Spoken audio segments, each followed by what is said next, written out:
Reframe number 2, appreciation and gratitude. Being grateful for what you have, as opposed to pining for what you lack, is a reframe that has been used for thousands of years to transform the moment. The human nervous system has evolved to look for threats and is biased towards making negative interpretations because that perspective favors survival in a world of predation and danger. Anxiety and fear are powerful motivators to prepare for the challenges that may arise in the course of active living. Serenity and well-being, on the other hand, are more likely to motivate us to kick back and smell the roses. So, over the course of evolution, we have developed a tendency to see the world with a negative bias, because that perspective confers a higher probability of long-term survival. How can we balance these different perspectives in the modern, slightly more civilized world? Can we strive for goals and enjoy life at the same time? Appreciation and gratitude is a reframe that can help us to walk this tightrope. Another trait of a nervous system tuned to survive in the moment is to focus on novelty and to take the usual for granted. This attribute helped us to avoid danger and find food, but the downside is that we can become habituated to the very aspects of life that can bring us the most joy. For example, things like breathing, being free of pain, seeing, hearing, being able to walk and move, to name a few of the things that make life worth living. In fact, most of these simple pleasures are not even on our radar until we have lost them or are in danger of doing so. Can we learn to walk and chew gum at the same time so that we may stay sharp while savoring the moment? Again, gratitude is a great reframing tool to restore balance to our perspective. To this end, consider the following two quotations from the Jewish tradition.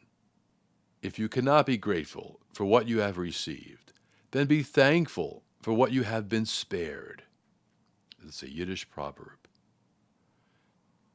I felt sorry for myself because I had no shoes until I met a man who had no feet. A Jewish proverb. Comment. It could be so much worse. Imagine how hard life must have been back in the last ice age, or if, more recently, you had been born a Jew in Hitler's Germany. What if your mother had consumed alcohol during her pregnancy and you were born with fetal alcohol syndrome? What if you became disfigured by a fire? The list of such what-ifs is endless. But through no effort on your part, you were spared all these horrible fates. But for the grace of God, or through sheer dumb luck, you have remained relatively unscathed. But do you ever pause to reflect upon and appreciate your incredible good fortune? How easily it could have been otherwise.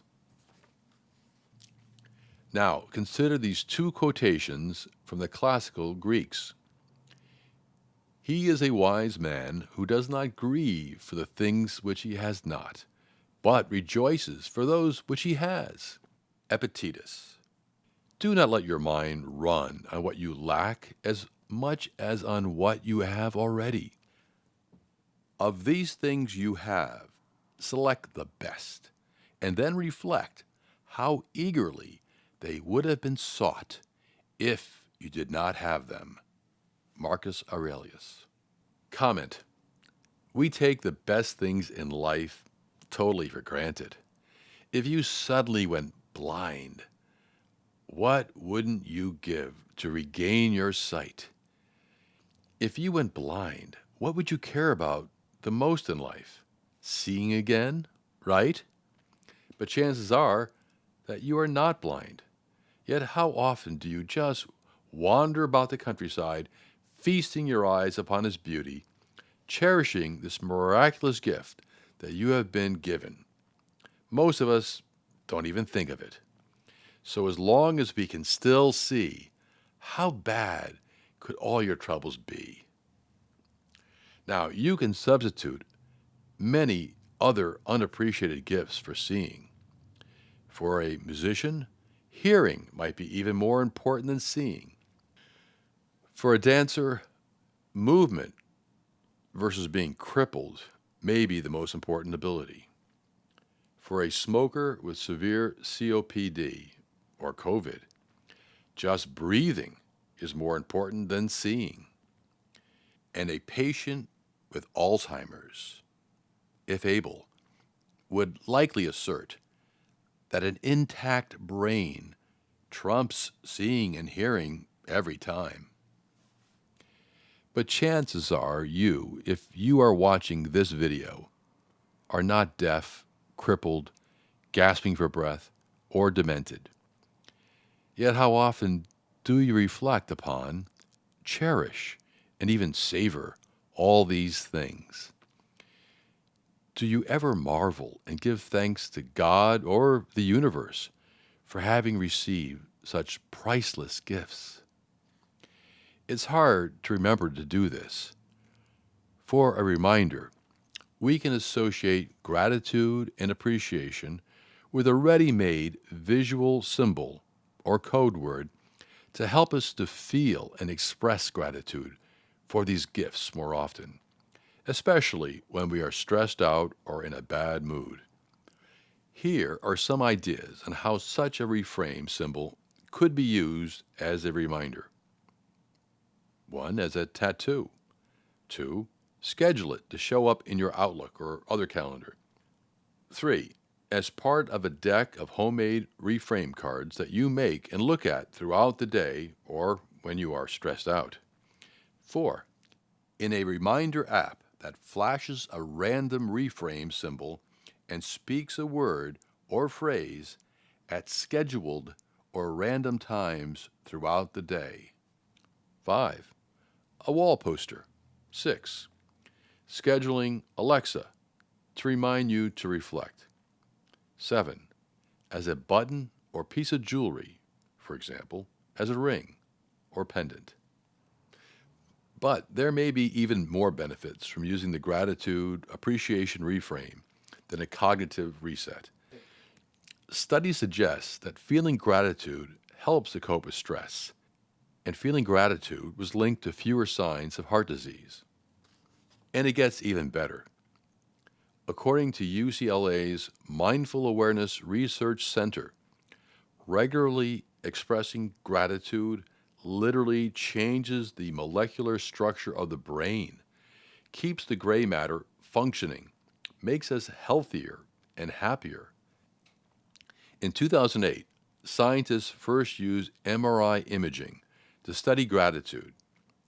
In the study, the researchers measured brain activity of participants experiencing different emotions and found that gratitude causes synchronized activation in multiple brain regions and lights up parts of the brain's reward pathways and the hypothalamus.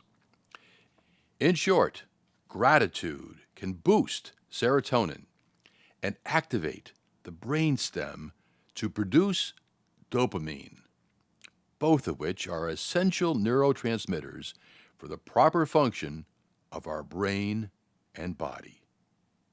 To sum things up, gratitude is good. The more you appreciate your life and the world around you, the healthier and happier you get. But first, you have to prime the pump by consciously and deliberately trying to find ways to feel gratitude. Your effort will be returned back to you many times over. How about being grateful for your trials and tribulations and even your pain and suffering? Sounds like a bridge too far, or even pure masochism, right? It all depends on how you are going to process it. But first of all, let's establish that you should not go out looking for pain to inflict upon yourself. Most of us have enough troubles in our lives without having to manufacture them. No, rather, we are talking about pain that comes to you unbidden. For example, from your own clumsiness, lack of attention, or through sheer bad luck. So the pain is going to happen anyway, regardless. You've got no choice. So you can just suffer like a dumb brute or use it for a higher purpose. It is perhaps a kind of opportunity. But an opportunity for what? The following quotations provide hints and suggestions.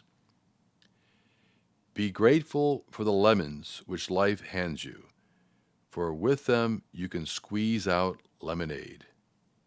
That's a modification of a quote by W. Clement Stone. Life is not about waiting for the storms to pass. It's about learning how to dance in the rain. William Shakespeare. Every negative event contains within it the seed of an equal or greater opportunity. Napoleon Hill. Referring to the above three quotes, what is meant by lemonade in the first quote, dancing in the second quote, and opportunity in the third quote? While the answers to these questions are beyond the scope of this video, they will be the focus of the next movie in this series. If you can derive some good or benefit from that which you most fear and dread, it could be a real game changer. If you are intrigued, be sure to watch.